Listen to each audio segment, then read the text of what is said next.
soon as I say LJ Torana, trust me, you'll know what I mean as soon as you put it up. Yeah, it's an LJ. You can even take a photo. Probably recommend it. Take a photo of the compliance plate, because the amount of hate you get, like as soon as one of these goes on internet, 50 people a day will tell you that it's not an LJ Torana. Yeah, right. What do they think it is? Leyland Marina or something like that. Yeah, right. Because it's not a 6-cylinder with a pointy front. Yep. They say no.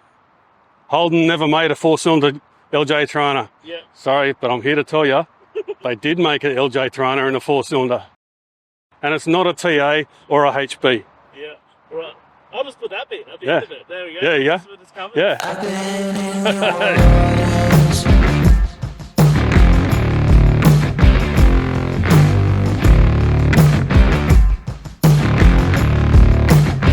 I've had the car for about 10 years now.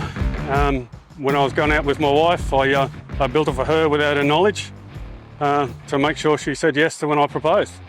Gave it to her. Saw it on eBay. About 10 years ago. It was in a shed. It was pretty rusty, not going very well at all. And dragged it home and got stuck into it. Took me about 2 or 3 months to cut out all the rust and straighten all the dents. It was painted by Southern Auto Repaint and Panel down at Tweed Heads by Jeremy.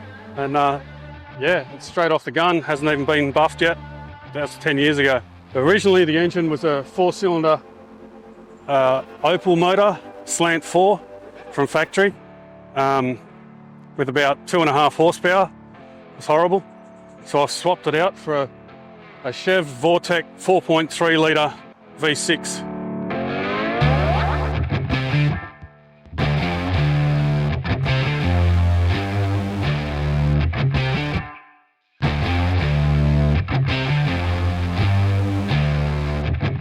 The big fat water pump on the front of the car made it pretty difficult for a radiator to fit in as well. Funnily enough, they don't make engine mounts for this motor in this car, so I've pretty much had to fabricate everything. Aircon on it, the compressor, they don't make brackets for them, so everything's had to be made. And the condenser in the front, there's a lot that's been chopped out of it to make it fit. Everything's, it's a very tight area. These are the wheels that I put on first. As you can see, they're still 4-stud. Most LJs are 5-stud. The 6-cylinder one's a 5-stud. And I bought this when the car was still a 4-cylinder and I hadn't upgraded the brakes or the motor. So I kept them 4-stud. And I've kept them like this mainly because I couldn't afford a new set of wheels. So I left it 4-stud. Have changed the rear diff to 6-cylinder Torana diff with a 278 diff ratio. And the front brakes are from hopper stoppers, and they need 15-inch wheels to clear the calipers because I like to stop as well as go. The interior, I just like the look of the Venetians on the back, so I put those in. I've got the seats recovered and the headlining recovered. Whole new rubber kit through the whole car. The whole boot floor has been replaced. That was rusted, big holes, so I replaced that. And now she's watertight and reliable. She's a Sunday cruiser. I don't push it too much. Still a banjo diff. As everyone knows, they're not very strong. Even though it is a 6-cylinder, they're not the best diff in the world, but I just like cruising on a Sunday. That's why I've got aircon in it, because my wife likes aircon. It's too hot in Queensland. Cruising surface on a Saturday night, going up to Munchies or Joe's Diner on the weekend.